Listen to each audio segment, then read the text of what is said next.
장관, 조국 장관의 케이스와는 다르게 저는 5선 정치인의 그 역량을 볼 수 있는 계기라고 생각합니다. 그러니까 그리고 그들이 그러니까 자유한국당을 비롯한 야당도 그 날카로운 잣대를 댈 수는 없다.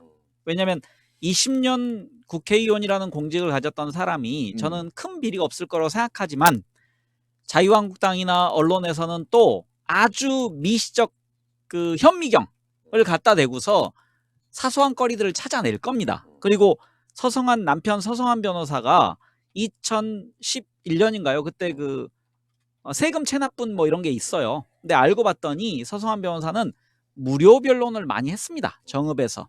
그리고 그 다음에 문제가 되죠. 다 그 많이 돈을 수입이 없기 때문에 세금을 못 낸 거기 때문에 이제 그런 거를 그 과정을 원인을 다 빼고 결과만 이렇게 신문에 많이 나올 텐데 거기에 전혀 흔들릴 필요가 없고 저는 청문회에서 그 치열한 싸움에 관계없이 문재인 대통령은 무조건 임명을 할 것이다. 그리고 무조건 임명을 해서 검찰 개혁의 선봉에 서는 것이 지금 추미애 전 대표가 해야 될 그리고 본인이 하고 싶은 가장 강력한 법무부 장관의 출연 이 부분에 대한 기대에 부응하는 것이다라고 생각합니다.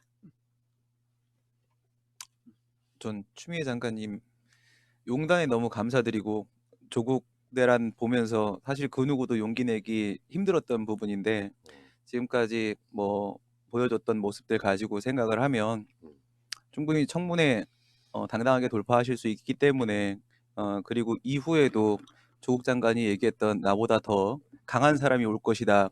그거를 염두에 두셨을 것이다. 난 그거 할 수 있다.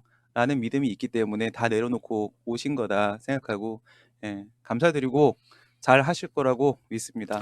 저는 두 가지 우려가 있어요. 첫 번째는 청문회는 통과될 겁니다. 그래 두세 번을 했기 때문에 청문회를 그 이후 것만 이제 건드리면 되니까 별 없겠지요. 그리고 국민이 상식선에서 지금 여당도 함부로 아니 야당도 함부로 못 건드린다. 왜냐하면 지금 워낙 지금 조국 그 장관의 청문회가 심했기 때문에 이것까지 한다는 건 이제 발목 잡기로 보질 거가 그건 이제 염려 안 한다는 거예요. 근데 내정이 됐을 때가 문제라는 거예요. 그러니까 일단 법조인이라는 데서 우려를 개인적으로 하고 있는 겁니다. 왜냐하면 어쨌든 사법의 국위나 선배이고 뭐 등등 하면서 법조인에 갖고 있는 한계 이걸 극복할 수 있는 거냐 추미애는. 그리고 현 정부가 바라는 검찰 개혁을 또는 국민이 바라는 검찰 개혁의 강도만큼 할 수 있는 것이냐의 의문점이 하나 있는 겁니다. 왜냐하면 다 선후배고 그럴 거거든요. 그거에 문제점이 있고 그다음에 두 번째 지금 내정 이후에라도 만약에 지금 패스트 트랙이 여야가 합의해서 어느 정도 기소권을 검찰한테 줄 수 있다라고 한다면 요게 협상안이 된다면 그거를 법무부 장관으로서 받아들일 수 있는 거냐의 문제 두 번째가 있는 거거든요. 그러니까 이 문제에 대해서 어느 정도 국민이 납득할 만큼의 검찰 개혁을 후퇴할 수 있는 것이냐 아니면 좀 더 진일보한 안을 내놓을 거냐의 문제가 있는 건데 저는 두 개 다 사실은 좀 불안해요. 왜냐하면 제가 이건 개인적인 겁니다. 검찰과 판사, 검사, 관료 출신들의 정치를 저는 반대하는 입장이거든요. 될 수 있으면 하지 말라는 겁니다. 예. 근데 그런 한계성을 극복하고 과연 노무현 정부 시절 때도 관료로 있었고 현 정부도 지금 관료로 들어가고 있단 말이에요. 그러면 이 상태를 어떻게 아니 관료로 들어간다는 게 뭐죠? 아니 정무직 장관, 정무직 장관으로 장관으로 들어갔단 말이에요. 관료로 들어간 건 아니고 내각 안으로 들어갔단 말이에요. 그러니까 그런 측면에서 봤을 때 과연 이후에 검찰들을 컨트롤할 수 있을 만큼 개혁을 할 수 있을 거냐 이 문제가 저는 있다는 거예요. 그러니까 강도 높게 처리하지 않으면 문재인 정부 끝나고 나서 검찰이 다시 재공격을 할 수 있다라는 거예요. 근데 저는 이제 그 말씀 두 번째 말씀에 대해서는 그 정반대의 견해를 가지고 있는데 저는 추미애 장관 지명자만큼 개혁을 잘 할 수 있는 사람이 없다고 생각하고 제가 한번 이런 욕을 먹은 적이 있습니다. 이 새날에서 뭐 댓글에서 난리 났었는데 황 작가 아웃 이거 뭐 그러니까 공수처 설치를 하는데 저는 그들이 원하면 국회의원을 빼도 좋다. 일단 기소권을 그 검찰이 독점하는 것을 분점할 수 있는 다른 수사처가 생기는 게 저는 좋다고 생각했습니다. 그때 욕 엄청 먹었어요. 황 작가 저 뭐냐 뭐 변절자 새끼 뭐 나가라 그랬는데 제가 이런 비유를 들었습니다. 기차에서 물병 하나 안 올렸다고 해서 기차가 출발을 못하면 안 된다. 그러니까 나중에 개정을 해서 필요한 부분을 보완하면 되는데 우리가 기대하는 것만큼 추미애 장관이 개혁을 못할 수도 있습니다. 그러니까 우리가 100을 요구하는데 80만큼 할 수도 있습니다. 하지만 지금은 0이기 때문에 안 하는 것보다는 70이나 80까지 나갈 수 있는 저는 장관이 추미애 장관이라 생각하고, 지금 단계에서 만약에 개혁을 못하고 조국 장관 사태로 만약에 여기서 물러서면 우리는 개혁 한 발짝도 못 나갑니다. 0입니다. 0. 그래서 나는 네. 100은 안 되더라도 70, 80까지 나가는 거를 추미애 장관이 할 수 있다고 생각하고, 판사라는 전직 그 법조 경력이 저는 검찰을 개혁하는 데 오히려 도움이 될 거라고 네. 생각합니다. 제가 이 토론할 때 많은 분들이 착각이 있어. 이 2부는요 60분을 20분씩 쪼개서 방송을 팟캐스트형으로 만드는 거야. 근데 지금 시간이 한 4분 정도를 오버해서 나가면 같은 이야기를 계속 섞고 하잖아요. 그러면 사실 나중에 생방 아닌 걸로 듣는 사람들은 답답한 거야. 그래서 말을 잘라. 토론을 왜 끊냐고 말하는 건 방송 제작 중인 거예요. 모르시는 분들 좀 그러시지 마시고요. 이런 게 있어. 봐봐. 어떤 분. 푸나 씨, 신민 씨 정신 차리세요. 전두환 일당들을 생각하세요. 어설픈 사면이 국민의 가슴에 얼마나 많이 멍들게 하는지. 누가 사면이나 형 집행유지를 찬성했습니까? 근데 예를 들어서 정권을 지키자고 하는 게 선동으로만 되는 게 아닙니다. 내가 다시 말씀드렸지만 여당이 이거 참모들이나 내각이나 저기 청와대에서 잘못 판단해가지고 민심을 거스릴 수 있는 부분이 있어요. 그래서 미리 토론도 해보고 하면서 그 구조 속에서 뭔가 이렇게 충격파도 줄여준다거나 찬성을 하는 게 아니잖아. 명백히 찬성하는 게 아니라고 이야기를 했음에도 불구하고 계속 공격을 해. 나는 이런 분들은 우리 방송 듣지 마세요. 진짜 기분 나빠. 그러니까 잠깐만요. 그만하시고요. 그만하는 게 문제가 아니라 사람들이 이런 게 있어. 민주주의는 여당이 되는 순간 선동으로만 되는 게 아니라니까요. 음모론 섞어서 방송할 수 없어요. 우리 입장에서는. 그러니까 이게 추미애 장관도 마찬가지예요. 사람들이 추미애가 되면은 뭐 대단히 어마어마하게 개혁할 거다 생각하는데 착각이라고. 정치는 정치인들이 하는 한계가 있어요. 문재인 대통령이 대통령을 시켜줬더니 아무것도 못하네. 뭘 아무것도 못해. 할 만한 건 다 했지. 본인이 할 수 있는 법 내에서는. 근데 사람들이 아직도 민주시민이라고 하면서 대통령은 무소불위의 권력을 가지고 있다고 생각해. 그럼 박근혜 되는 거야. 그러니까 추미애가 되면 추미애가 뭐 검찰을 싹 쓸어버릴 거다 이렇게 표현하는 것도 웃기는 이야기인 거예요. 야당일 때는 권력도 없고 정보도 없다 보니까 저들한테 음모론 섞어가면서 선동하면 돼. 그게 정권을 뺏어오거나 힘을 가져오는 요체라고 생각하는 겁니다. 다만 여당 지지자로서는 대통령 지지자로서는요. 대한민국 내에서의 평화 욕을 많이 먹어서 사회가 불안한 것도 사실 다 대통령 책임인 거예요. 그러니까 음모론에 빠지지 않고 안정적으로 가게끔 뭔가 타독타독 할 필요가 있는데 그래서 우리가 의견을 전달하는 거 아니에요. 김진표는 민심 위반하니까 안 됩니다. 근데 이러이러한 이유로 박근혜 형 집행정지나 사면은 그것도 이제 가면 만약에 추미애 장관이 가면 거기랑 연관이 있을 거 아니에요. 지금. 근데 뭐 성탄절 얼마 남지는 않았지만 사실은 검찰의 형 집행정지는 추미애랑 관련이 있을 수밖에 없어요. 그걸 결정하는 데 있어가지고 법무부의 상당 부분 관여가 될 테니까. 그러니까 정치적으로 더 아니, 큰 걸 얻기 잠깐만. 위해서 이 마디만 할게요. 그러니까 정치적으로 더 큰 걸 얻기 위해서, 그러니까 예를 들어서 검찰 개혁을 하기 위해서 죽은 카드인 박근혜를 활용할 수도 있는 겁니다. 예를 들면은 뭐 제가 이해하는 측면으로는. 그래서 100%를 기대하고서 우리가 95까지 갔다 그래서 너는 왜 100% 약속을 못 지켰냐? 답답한데 여기에 대한 그만하시고. 이제 아까 그 얘기를 좀 가보면 지금 추미애 장관은요 공수처하고는 관계가 없어요. 공수처법 통과 이후에 내정될 거니까. 그럼 추미애가 검찰 개혁을 완수할 목적은 검찰 내부의 불령입니다. 불령인데 자체 개혁안 4차와 검찰 개혁위원회에서 내놓은 안 요것들을 어떻게 제도적으로 완착시킬 거냐의 문제란 말이에요. 근데 이 안에 법무부하고 검찰하고 완력 싸움이 있단 말이에요. 이 부분을 어떻게 원활하게 풀 거냐의 문제인 것이고 법무부의 예부를 일부 아웃소싱 할 거냐의 문제가 있기 때문에 이 문제가 법관인 출신으로서 어떻게 외부를 환부를 드러낼 거냐의 문제를 직면한 것이고 공수처 설치는 그러니까 요강 전혀 관계가 없는 시민님 거예요. 이 생각해야 됩니다. 그러니까 예를 들어서 공수처 설치 법안이 오늘 통과된다. 공수처가 오늘 생기는 거 아니에요. 임명 절차를 거쳐야 돼요. 공수처장 뽑는데 청문회도 거쳐야 되고 뭐 대통령 임명해야 되고 뭐 권은희하는 국회 동의까지 얻어야 되고 그러면은 최소한 제가 보기에 6개월 걸려요. 그러면은 그 6개월 공백 동안에 기소 독점하는 거는 검찰이거든요. 검찰이 어떤 장난을 할지 모릅니다. 그러니까 거기에 대한 견제를 그거는- 추미애 장관이 할 수 있다고 저는 생각하는 거죠. 아니 국민이 볼 때는 지금 검찰 개혁의 1순위는 공수처로 보고 있고 내부 안에 대해서는 자체 개혁안 위원회에서 내고 있는데 지금 추미애가 감당할 수 있는 건 그 부령 안에 있는 거예요. 나머지 다 정치 사항입니다. 법률 사항이고. 아니 그러니까 법률 사항을 장관이 할 수가 없어요. 아니 그러니까 그래서 법을 잘하는 추미애 장관이 들어선 게 저는 가장 그 적절한 지명이라 생각합니다. 저는 신의 한 수라고 보는 거예요. 네네. 신의 한 수라고 네. 보는데 적정하게 국민들 눈높이에 할 수 있느냐 없느냐의 문제는 약간 우리가 의심적으로 봐야 된다는 거예요. 그냥 제가 말했잖아요. 법조인에 대해서 한계가 있다, 개혁에. 그러니까 그 한계를 넘는 희생이 있었기 때문에 그 희생의 대가로 최소한의 희생의 대가로 300만이 모였던 그 희생의 대가 그리고 조국 장관의 가족들이 무차별 짓밟았던 그 대가로 받기에는 너무 작다는 거야. 그럼 그걸 받기 위해서는 적어도 4차 이혼에서 말한 것까지 법무부에서 완전 탈검찰화하고 그다음에 공수처 설치해서 완전히 하고 하는 시스템을 만들어야 되는데 아까 그런 식으로 계속 물타기를 하면 검찰 개혁이 한 발 뒤발 물러서 그럼 이런 법이나 만들고 뭐 지금 10%라도 만든 게 우선이지. 그럼 20년 후에 다시 또 그 법을 개혁이라는 거야? 근데 그러니까 그게 쉽지가 않다. 아니, 그만큼 피를 흘려야만 신비님 검찰 개혁이 가능하다는 거야. 법무부는 할 수 있을 때 해야 돼. 그러니까 법률적 지식이 없는 사람이 가서는 통제를 전혀 할 수 없는 조직이에요.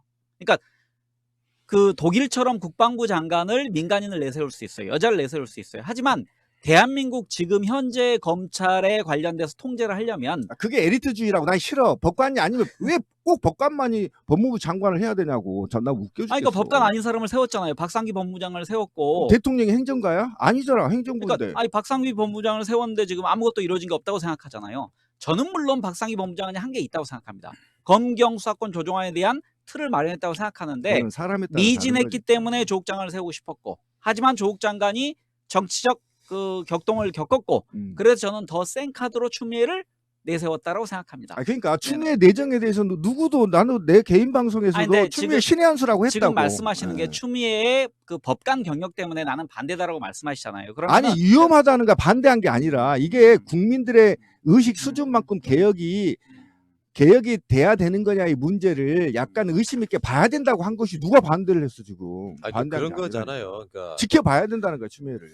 난 사실은 크게 기대 안 합니다. 솔직히 말씀드리면. 맞아요. 그러니까 난 관료 출신들 기대 안 합니다. 그러니까 우리가 생각하는 것만큼 안 바뀐다니까 세상은. 근데 국민은 외쳐야 돼. 외치는 만큼 더 끌려오는 거야. 그렇지. 그러니까 내가 외치는 만큼 개혁되지는 않아요. 그리고 실제로 현실적으로 내 몸을 산화시켜서 개혁할 수 있는 사람은 조국밖에 없었어요. 맞아요. 솔직히 말씀드리면. 근데 이제 문제는 이걸 국민들이 결정하는 건데 박근혜 탄핵시킬 때 그 1000만 그러니까 막 1700만 800만 모이던 시절하고는 세상이 달라졌다고. 그렇지. 아무리 모여도 자유한국당이 움직이지는 않습니다. 왜냐하면 지들도 그만큼 모일 수 있다고 자부를 해버리기 때문에 그런 거예요. 그러니까 이제는 그런 중개교법들이 안 통하는 시대가 됐어. 문제는 사람들은요. 검찰이 개혁되고 안 되고는 일반 국민들한테 사실 크게 영향받지 않아요. 받아요. 아니 내 말 들어봐봐. 그러니까 우리가 원하는 것처럼 어떤 아젠다만 갖고 검찰이 어마어마하게 개혁됐다고 그래서 그렇게 어마어마한 사람들이 거기에 해당되는 게 아니라고. 다만 국민들은 내가 혹시나 검찰에 끌려갔을 경우에 대비해서라도 검찰 개혁하고 싶어 해. 근데 그 개혁하고 싶어 하는 그 수준이라고 하는 게 우리가 보고 들었던 어떤 건수들에 의해서 가장 먼저 받아들이는 시그널은 뭐냐면 다시 말씀드리지만 대통령이 얼만큼 개혁하려고 하는 마인드가 있느냐를 인사로 보는 거야. 인사로. 추미애를 했다고 하면 대부분의 사람들이 그렇게 평가를 하잖아요. 아, 검찰 개혁에 대한 의지가 식지 않았구나라고 보면 일단 한번 안심하고요. 근데 이제 이런 측면이 있다는 거지. 평론하는 입장에서는 전에 윤석열 됐을 때도 똑같은 이야기를 했어요. 맞아. 그러니까 윤석열이 되고 났을 때와 추미애 되고 났을 때 추미애가 보면 이제 대부분의 이 국민들이란 게 그런 쪽이 많아. 추미애가 되면 야, 잘 될 거야. 막 추미애가 쓸어버릴 거야. 안 된다고요. 그러다 보면 미진하다 보면 불과 2, 3개월 지나서 추미애 너 뭐하냐는 소리가 또 나오는 거란 말이에요. 그러니까 마음속으로 나는 그렇게 생각해야 돼. 진짜 민주시민은 요구는 강하게 마음속으로 기대치는 훨씬 낮춰야 된다고 생각해요. 왜 요구를 기대치가 높으면 대통령이 실망으로 가는 거라고 보는 그러니까 거거든요. 우리는 지금 이 상황에서 우리가 이 논쟁에서 잃어버린 게 있어요. 논쟁 중에 추미애가 잘할 거냐 못할 거냐 문제가 아니라고. 왜 우리가 이 시대에 검찰 적폐를 청산해야 되는 거야. 그러면 공정한 수사를 통해서 사회 정의를 실현해야 된다는 원칙이 있는 거라고. 김기현 사건도 바로 이런 사건이야. 정의롭지 못하게 검찰이 연루되어 있기 때문에 문제가 된 거고, 과도하게 특정 세력들을 과도하게 수사를 한다는 거에 문제가 있단 말이에요. 이 공정한 사회가 우리 사회의 지금 시대적 양심이란 말이에요. 이 공정한 사회 벌써 잊으셨어요? 시계, 논두렁 시계. 그러니까 이런 사회를 바로 잡고자 하는 것이 우리 민주주의가 한 차원 발전하는데 가장 척결돼야 할 첫 번째 순서기 때문에 검찰 개혁을 외치는 거고, 검찰의 기소 독점권을 우리가 분산시켜야 되겠다는 시대적 사명이란 말이야. 그걸 잃어버리고 추미애가 잘할 거니 말 거니 우리 편이니까 좀 느슨하게 봐주니 이렇게 얘기해버리면 아까 방식으로 계속 물타기가 들어오는 거야. 뭐 해야 돼. 어차피 문재인 정부 성공해야 되니까. 그럼 문재인 대통령 취임 후에 조사 안 까라고 사인 받을 거야? 안 된다고. 권력이란 그렇지가 않아. 나경원이 치는 것 봐. 무서운 거야, 권력은. 그러니까 권력을 주어졌을 때 그 권력을 효율적으로 활용하는 것이 바로 내 노후를 보장하는 것이고 국민을 보장해 주는 거거든. 그러면 추미애 같은 경우 우리가 들어서면 우리가 강력하게 지금 기사처럼 추미애의 칼날, 검찰 친해 이렇게 고무시켜줘야 된다는 거야. 계속 지속적으로. 아, 그러니까 내 말 국민들은. 있잖아. 그렇죠. 요구는 강하게 그렇지, 하는 거라고. 강하게 하는 거라고. 다만 내 요구가 안 들어졌을 때 실망은 작게 하는 거예요. 음. 그러니까 내가 그건 10을 나중 문제지. 내가 10을 외쳤는데 5밖에 안 됐다고 욕할 게 아니라 속마음은 사실 그랬어. 근데 세게 내가 20을 외쳤기 때문에 10 정도 된 거라. 이렇게 바라보는 그렇지. 필요한데 같은 말인 것 같아요. 이게 되게 맞아요. 국민들이요. 네. 그게 내가 생각하는 요구치와 외치는 게 똑같다 보니까 내 마음껏 외쳤던 게 안 들어지면 실망하고 바로 내가 지지했던 쪽을 공격해 버리는 거예요. 그러니까 그 관점에도 아까 그 사면설이나 형 집회 정지설이 좀 포함되어 있다고 보는 거라서 나는 지금 추미애 장관이 그러니까 일단 대통령의 의중을 확인한 거예요. 왜냐하면 일반 다른 사람으로는 개혁이 불가능하다고 봤고 오죽했으면 지금 국회에서 5선하고 당대표 한 사람을 장관급을 국무총리급을 끌어와서 그렇지. 세웠다는 것 자체가 국민들 입장에서 환호하는 거죠. 최소한 정치적인 파워가 어마어마한 사람, 지금 현재 이해찬 대표와 이상이 같은 사람을 그렇죠. 총리도 아니고 법무부 장관에 딱 앉히는 순간에 사람들은 검찰 개혁의 의지가 있구나. 지금은 어떤 의도로 냈건 간에 검찰 개혁하라고 법무부 장관이 들어오는 상황이니까. 그러면 그래서 어제 추미애 법무부 장관이 그런 이야기를 한 거죠. 대통령의 의중을 난 너무나 잘 알고 있고 국민의 요구사항을 잘 알고 있다 이렇게 이야기를 한 거거든요. 그래서 지금 신비님 말씀이 정확한 정답이에요. 잘할 거다라고 계속 외쳐주고 예를 들면 집회에 나가서 구호도 추미애 장관 무조건 잘할 거라는 외침을 해주면서 구호는 기대치를 세게. 하나씩 키워주는 그렇죠. 거죠. 네. 그게 파워가 생기는 강하게. 거죠. 네. 근데 발을 한 발 저는 우선 들이미는 게 중요하다 그렇게 생각이 들고요. 문지방 효과라는 것도 있는 거고요. 우선 개혁이 시작이 되면 개혁의 필요성을 지금 우리가 너무나 절감을 하고 있습니다. 저는 사실 경찰에서도 검찰에서도 상당히 좀 가혹한 수사랑 이제 조사받고 이런 과정들이 좀 있었습니다. 직접 경험도 했고 저희 가족들도 그만큼 희생을 당한 적이 있어요. 뭔지에 대해서 충분히 아는데 하지만 우선은 시작하자. 개혁을 시작을 하고 그리고 나면 패스 디펜던스라는 게 있습니다. 경로 의존성이라는 게 있어요. 우리가 계속 가게 될 겁니다. 그 길로 계속 우리가 색칠을 하면 됩니다. 민주주의, 민주공화국이라는 것은 우리가 함께하는 것이지 누구에게 맡기는 게 아닙니다. 우리는 계속 외칠 거고 잘하실 거라고 믿고 그렇게 가면 된다. 저는 이렇게 빌리버스터에 생각합니다. 예. 오늘 토론 재밌었어요. 네. 근데 여러분들 좀 잘 모르시는 게 있어. 우리는 방송 그걸 끝내. 방송 끝나고 나면 한마디도 안 해. 그러니까 서로 그걸로 싸운다거나 감정 상할 일은 없는데 선수들끼리. 실제로 이게 어떻게 보면은 이런 토론이 연기에 가깝습니다. 감정 끌어올려서 저는 굉장히 좋아합니다. 이런 톤. 연기에 가까운데 이제 이런 게 있어.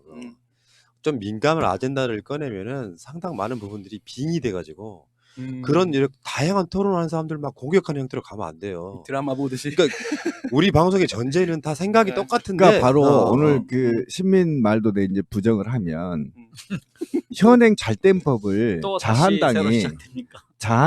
다시 후퇴된 법을 발의해서 통과시켜요. 지금 저기가 그래요. 그게 말이 안 맞는 거야, 그게 사실은. 그러니까 국회 그렇죠. 현지에서 내가 당해보면 그래. 그렇죠. 그러냐면 네. 노동법 좀 개혁하고 있잖아. 네네 무슨 말인지. 잘 돼 있는데 자꾸 후퇴시키잖아. 그러니까 지금 발 들여놓으면 잘 될 거라고 생각하지. 그거는 상식적인 국가에서나 가능해. 우리나라 같이 급변하는 정치 상황에서는 바로 바꿔버린다고 애들이. 그러니까 그래서 강력한 국민적 저항을 통해서 만들어 놓고 시스템으로 견제를 시켜놔야 제도화시키고. 그렇지 제도화 네. 시스템으로 해놔야 자한당이 되든 어느 새끼가 되든 그걸 그대로 유지하려는 아, 관성이 그럼요. 생긴다라는 거예요. 감시와 견제 그 예. 안에 또 사람이 있어야 됩니다. 그런데 그걸 네. 발만 들이자 하면 네. 언제든 발을 또 빼버린다니까. 한국 사회가 그렇게 왔어. 그러니까 그 나는 신비님의 말씀에 100% 동감해요. 나는 계속 당하고 있는 사람이 그러니까 사회적으로 계속 당해왔던 사람이 갖는 뭐 열등을 시킬 수도 있고 당연히 피해의식일 그렇죠. 수도 피해 있고. 의식이지. 근데 그거 이제 그러다 보면 발언이 세지기 시작하면은 많은 사람들이 그런 거 있잖아. 그 정권 초반기 때 나왔던 것처럼 민주노총 적폐 이렇게 이야기를 한단 말이에요. 그러니까 내가 개인적으로 아니야. 방송 만들면서 민주노총을 네. 함부로 때리지 못하는 이유가 그건 아니에요. 그래도 박근혜 쪽과 가장 강하게 싸워왔던 그런 집단이고 동지였기 때문에 좀 세게 발언한다고 그래서 그럼 니들도 적폐라고 나는 말을 못하는 거고요. 민주노총의 필요성은 필요한 거예요. 그러니까 민주노총이 열심히 싸워가지고 이쪽 저쪽에서 욕 먹고 나중에 어떤 법이 만들어지고 그러면은 혜택은 또 그런 사람들이 버는 거라서. 근데 맞습니다. 이게 네. 일종의 팔자론 같은 건데 한번 운동 시작한 사람들이 그리고 끝까지 운동할 수밖에 없는 구조가 한국이라는 구조가 있는 거고 아까 이제 그런 얘기가 있는 거고요. 어쨌건 오늘 토론은 여기서 마치도록 하시죠. 우리는 원 팀입니다. 저희는 끝내고 밥 먹으면서 주먹으로 싸우겠습니다. 진짜요? 주먹. 예. 주먹은 제 약합니다. 자 오늘 그러니까 이제 정리를 하자면은 이런 게 있어요. 토론이 재밌으려면은 싫어하는 놈도 있고 이 동조하는 놈이 있어요. 그래갖고 어떤 동조하는 놈을 응원하는 토론이 되면 되게 재밌어요. 저 새끼 꼴 보기 싫고 저 새끼 내가 막 응원해주고 싶고 오늘 작전 성공한 것 같습니다. 감사드리고요. 아유, 함정이었네. 자 마지막으로 짧게 하나 드리면 다시 한 번 말씀드릴게요. 내일 집회 전에 마지막 방송이라서